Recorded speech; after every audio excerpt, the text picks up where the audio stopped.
During a lecture at NYU Stern, a professor, known for her critical insights, openly ridiculed Donald Trump's business ethics. The response from Barron Trump left the whole class utterly speechless.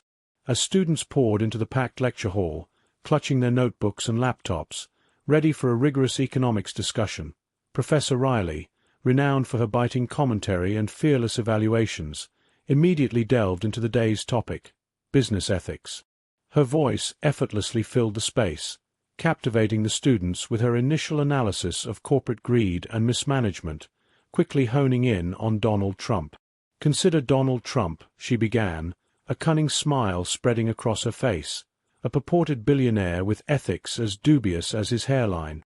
Nervous laughter briefly fluttered through the audience. As she escalated her critique, labeling his real estate ventures as bloated failures and dismissing his leadership as the epitome of narcissism, the atmosphere tensed.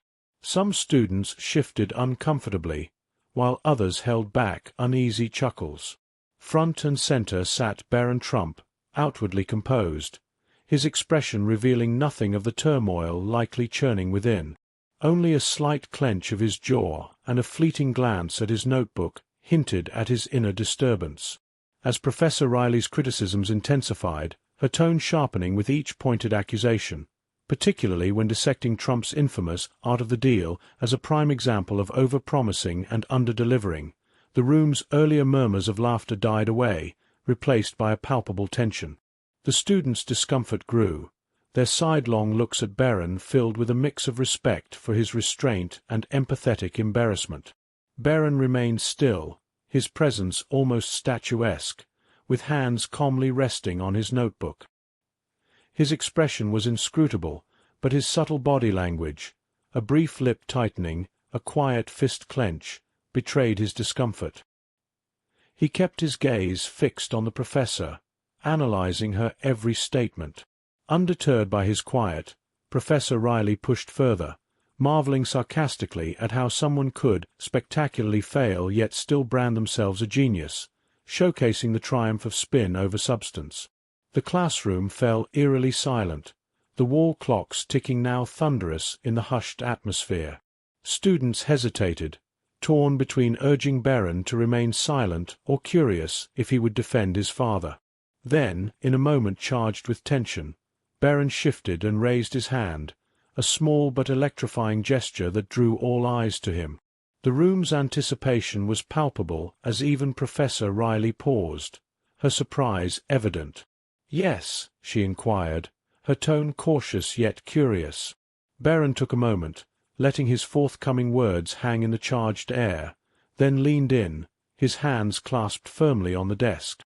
"There's something else I'd like to add, if I may," he stated, his voice steady yet tinged with a resolute edge.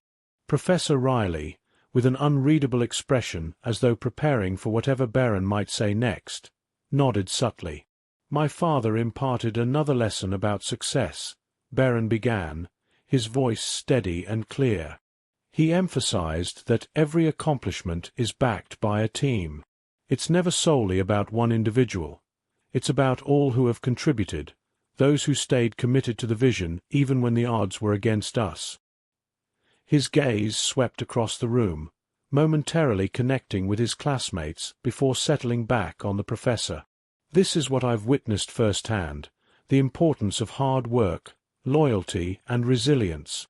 These are the values he instilled in us, and these are the principles I strive to uphold."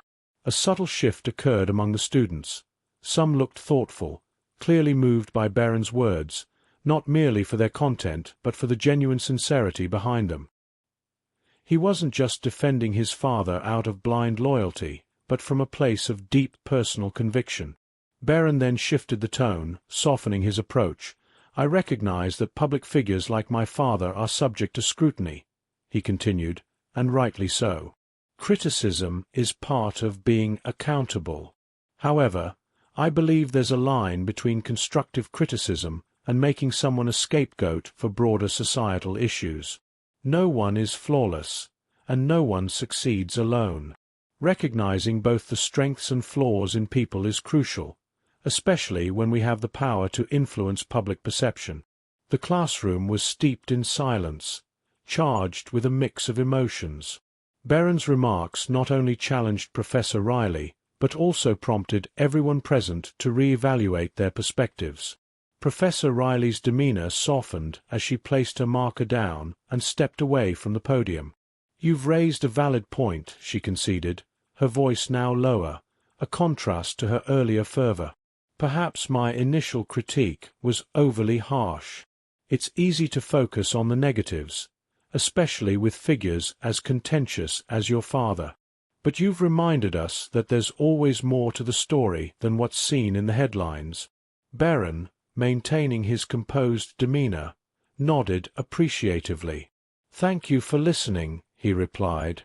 After a brief pause, the professor added, "And thank you for having the courage to speak up." A gentle wave of applause trickled through the lecture hall, not loud but significant, acknowledging Barron's composure and dignity. As the professor returned to the podium, she cast a final glance at Barron, her usual sharpness now tempered by evident respect. Barron reclined slightly in his seat, his presence still commanding yet understated, as his words continued to resonate across the room. Surprisingly, he raised his hand once more. The professor stopped and nodded for him to proceed. "There's one more thing I'd like to add," he began, his voice firm but with a hint of warmth. "I am here as a student, just like everyone else. I am here to learn, grow, and understand different perspectives. And I appreciate you, Professor Riley, for fostering these discussions. It's through challenging conversations like these that we gain clarity, even if they're uncomfortable." The tension in the room softened as students exchanged looks, some smiling slightly, others nodding in agreement. Barron's humility and openness had pierced through the earlier apprehensions, easing the atmosphere. "You're correct," Professor Riley responded, her voice now more measured. "Discomfort is often the starting point of learning. I hope we all remember that, not just in today's discussion but throughout our lives." As she turned back to the whiteboard and the lecture resumed, the dynamic in the room had shifted, with students now more engaged, posing questions and sharing insights with renewed vigor. Barron stayed involved yet allowed others to lead the discourse, observing thoughtfully as the class unfolded. By the class's end, the usual rush to leave was subdued, as if the students were reluctant to disrupt the profound experience they had just shared. As Barron packed his belongings, a fellow student approached him tentatively. "Hey," she whispered, "what you shared really struck a chord with me. I think many of us needed to hear that." With a gracious smile, Barron responded, "Thanks. It's important to remember that every story has more layers than what appears on the surface." As others gathered around, offering soft words of support or simply acknowledging with nods, Barron's poised, respectful demeanor had clearly made a lasting impact. Barron's words left an indelible mark on all who heard them. Even those who did not engage him directly could not ignore the influence of his measured response.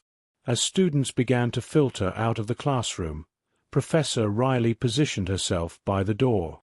When Barron passed by, she offered a subtle nod. "Thank you, Barron," she said simply. "Curious," he asked. "For what?" "For reminding me that even educators have much to learn," she responded, her voice reflecting a newfound respect. As Barron exited the lecture hall, the echoes of the day's discussions lingered in his mind. Not one to seek the spotlight, the quiet acknowledgment from his peers had him contemplating the significance of what had just transpired. He paused momentarily in the hallway, adjusting his bag, surrounded by the bustling noise of student life.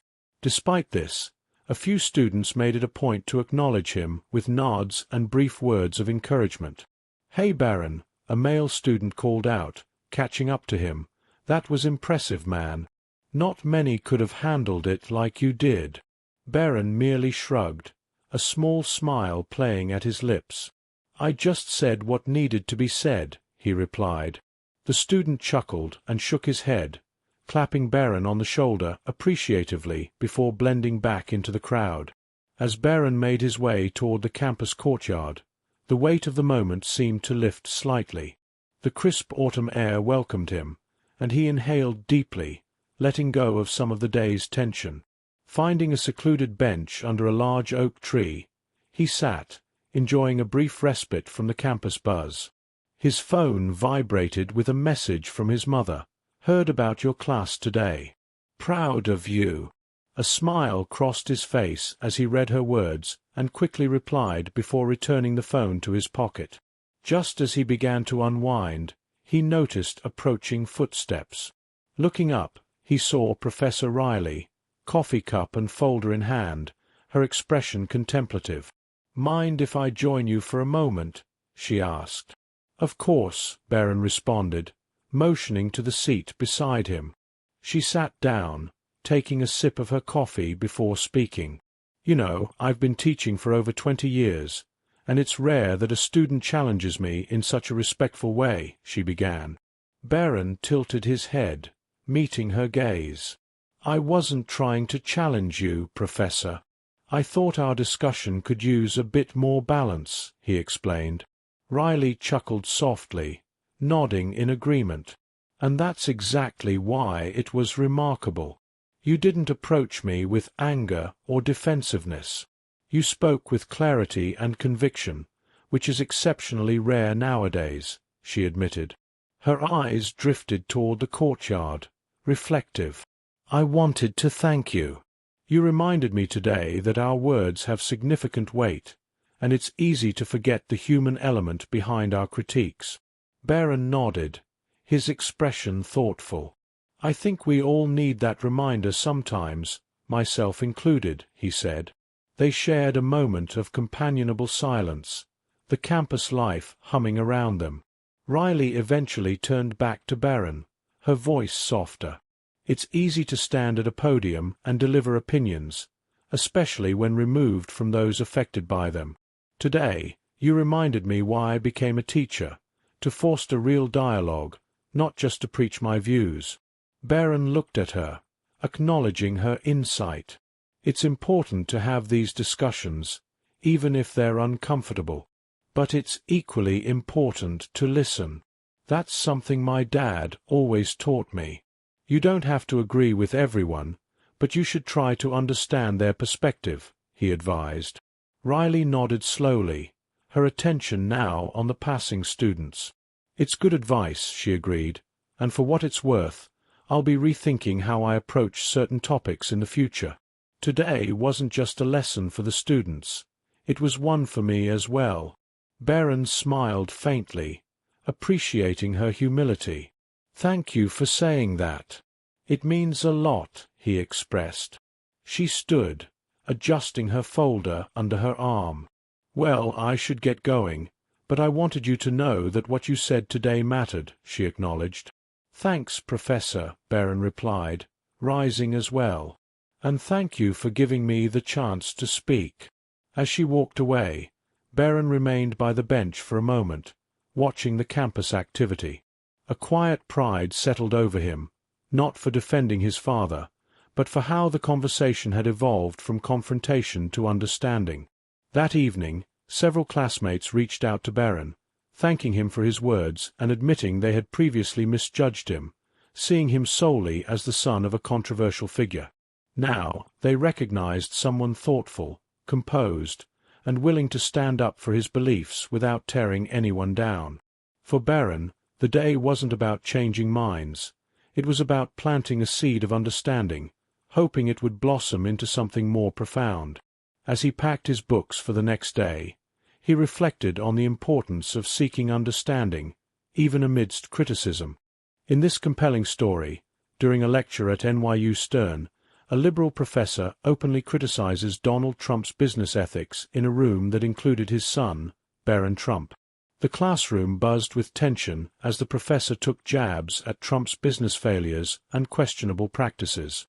However, Barron's calm and measured response, emphasizing the importance of teamwork and accountability in success, left everyone speechless. His dignified rebuttal not only challenged the professor's views, but also sparked a broader reflection on respect and understanding in academic discourse. Thumbs up like this video if you found the discussion enlightening, and don't forget to subscribe for more thought-provoking content. Speech Balloon, share your thoughts in the comments below. Let's get a conversation going. And, of course, share this video to spread more insightful stories like this one. Bell.